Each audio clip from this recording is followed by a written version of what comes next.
दोस्तों, आज हम जानेंगे जलोदर नाम का जो व्याधि है वो कैसे बनता है क्या चीज और उसका इलाज कैसे किया जाए।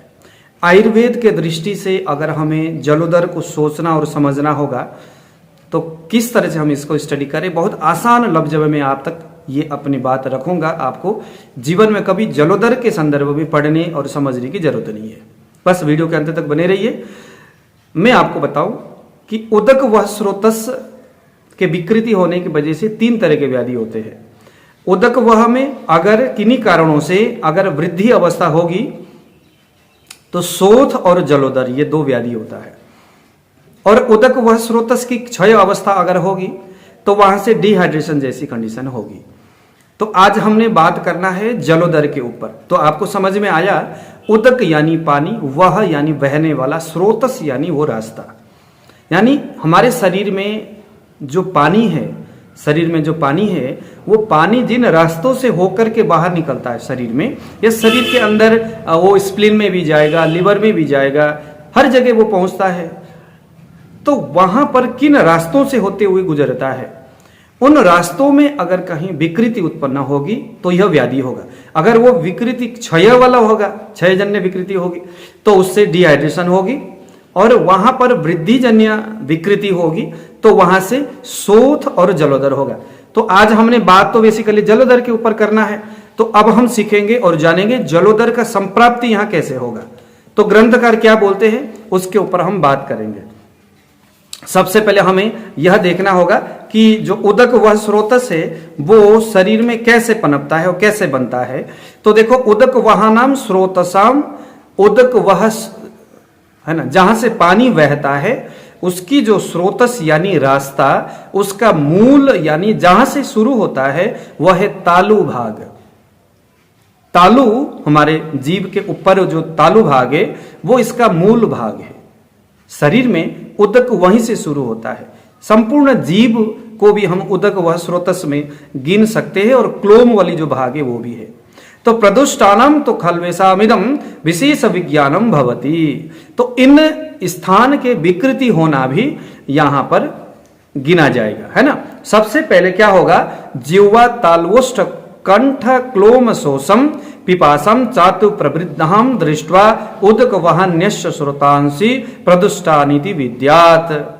तो यहां जिह्वा हो गया, जीव, तालु हो गया, ओठ हो गया, गला हो गया, क्लोम हो गया, इनमें पिपासम प्यास लगना, शोषम वहां पर एकदम संग्रहित होना, चाति अति प्रवृद्धा या तो वृद्धि अवस्था में या क्षय अवस्था में, ये जितने भी जो चीजें हैं उदक वह स्रोतस की क्षय और वृद्धि हमें बहुत ज्यादा प्यास लगने के कंडीशन में दिखेगा। ये श्लोक यहां पर यही बोलता है, ठीक है।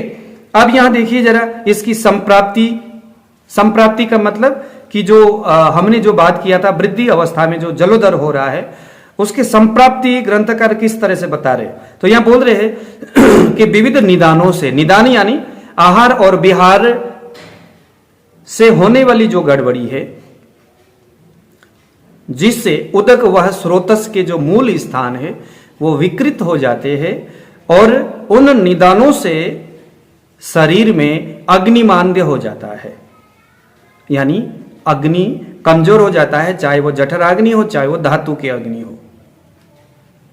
इस मंदाग्नि के कारण से आम उत्पन्न होता है। देखो, जलोदर किसी जगह में हो रहा है, उसके होने से प्रारंभ में ये कब होगा, कम से कम व्याधि उत्पन्न होने के 1.5, 2 या कभी कभी 3 साल पहले की कंडीशन है ये। व्याधि होने से पहले ही उस व्याधि का पूर्व रूप या उस व्याधि का जो रास्ता है वो इस तरह से तैयार होगा।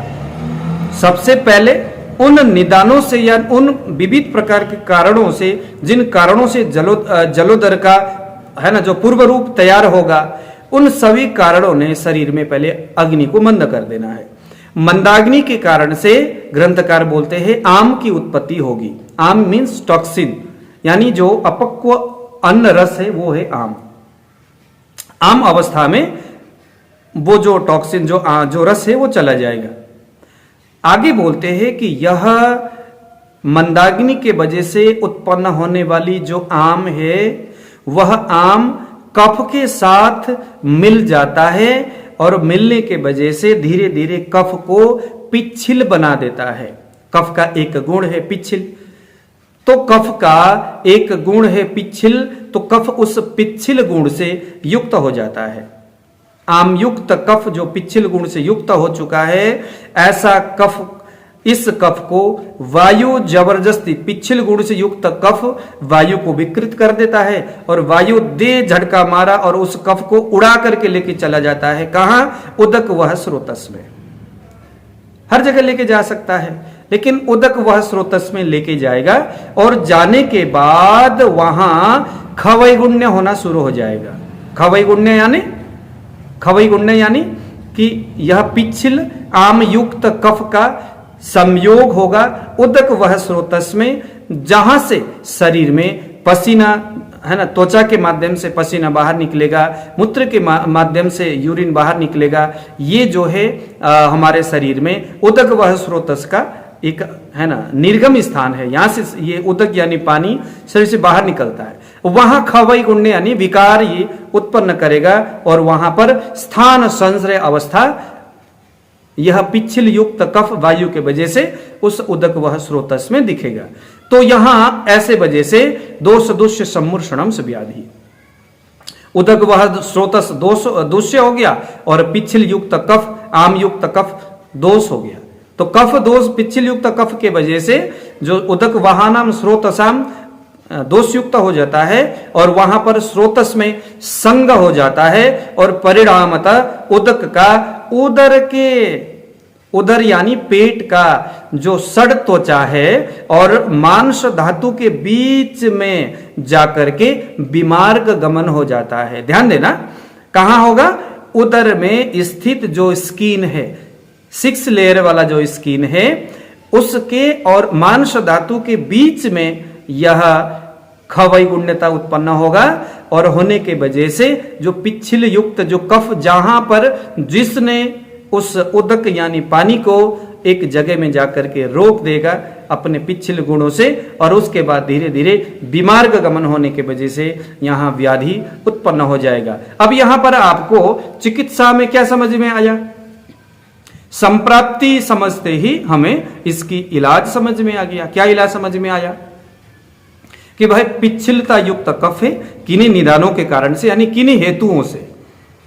तो अब हमें यह देखना होगा कि ऐसा कौन सा हेतु सेवन किया आहार और विहार के वजह से, उससे ऐसे क्या चीज उसने खा लिया, कहां वो गया, और वो जो आज से 1.5, 2, 3 साल पहले जो अभ्यास था उसमें कफ के पिच्छिल गुण को बढ़ाने वाली जो अभ्यास था, क्या आज भी वही अभ्यास करता है? अभ्यास मतलब कुछ लोग सुबह सुबह उठने के बाद बहुत ज्यादा पानी पीते हैं, तो यह भी उदक, क्योंकि पानी यानी क्या, उदक मीन्स पानी, तो उसी स्रोतस को यह खराब कर रहा है और पानी जो है कफ दोष को भी बढ़ाता है।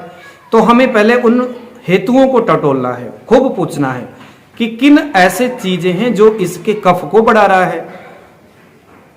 ठीक है, क्योंकि निदान सेवन अगर बंद हो जाता है तो कम से कम 50 से अधिक % जो है व्याधि अपने आप शांत हो जाता है। व्याधि शांत नहीं हुआ, जलोदर जस का तस है, इसका मतलब कुछ तो है जो कि निदान का सेवन वो हो रहा है वहां से, जब भी इसकी संप्राप्ति जस का तस है अभी। अब उसके बाद हम इसमें मेडिसिन क्या देंगे? दीपन पाचन वाली, क्योंकि देखो इसकी व्याधि का प्रारंभ मंदाग्नि से शुरू हुआ है, तो पहले तो अग्निवर्धक दवाई देंगे, और क्योंकि जो लवण रस जो है वो उदक का निर्माण करता है, हालांकि क्लेदयति अवशोषयति जरूर बताया है नमक के लिए, लवण के लिए, लेकिन अगर वृद्धि अवस्था में है तो लवण का सेवन हमें नहीं कराना है, लेकिन अवशोषण करने के लिए हमें यहां पर लवण रस का सेवन हमें जरूर कराना है, उसके उस उदक का अवशोषण कराने के लिए। तो हमें पुनर्नवारिष्ट जैसे ऐसा दवाई जो मूत्रल है, उदक व स्रोतस पसीना आने वाली दवाई देना है, और मूत्र यानी कि यूरिन को पास होने वाली दवाई देना है। ठीक है, तो ये इस तरह से हमें उस व्यक्ति के कौन सा निदान का वो सेवन कर रहा है, किन हेतुओं ने उसके मंदाग्नि किया और उसके वजह से पिच्छलता युक्त कफ का निर्माण होने की वजह से वायु ने उसको उदक व स्रोतस में फेंक दिया। उन सभी चीजों को पीछे से एकदम डिटेक्ट करते हुए, उसको पकड़ते हुए अभी के हमें जलोदर तक पहुंचना है। तो मंदाग्नि हमारा सबसे प्रारंभिक अवस्था है या इस व्याधि का पूर्व अवस्था है, तो सबसे पहले हमारा इलाज मंदाग्नि के ऊपर होगा। मंदाग्नि हम पंचकर्म के आधार पर जहां से हमने दीपन पाचन करते हुए कुछ ऐसा दीपन पाचन करने वाली दवाई जो कि खुद से मूत्रल भी हो, ऐसा दवाई आप ढूंढ लो जो खुद से मूत्रल भी हो और उस आम का पचन करने वाला भी हो, अग्नि का निर्वहन करने वाला भी हो।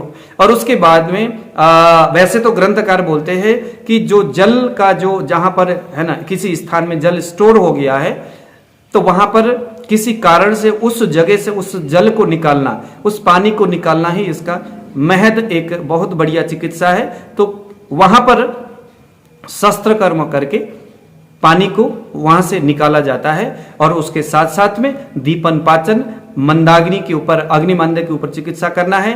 कफ के जो क्लेद है, पिछल युक्त जो कफ है, उसके पिछलता को कम करने वाली चिकित्सा हमें देना है। और उसके साथ साथ शरीर में जो जल महाभूत के स्टोर हुआ है, बड़ा हुआ है, उसके निदान को बंद कराना है हेतुओं को। और उसके साथ साथ कुछ मूत्रल दवाई यहाँ रोगी को देना है। तो दीजिए विदा। आने वाले समय में कल परसों किसी दूसरे व्याधि के ऊपर इसी तरह से हम स्टडी करेंगे और उसके किस तरह से उसके ऊपर हमें चिकित्सा को बैठाना है उसके ऊपर भी हम चर्चा करेंगे। तो नमस्कार।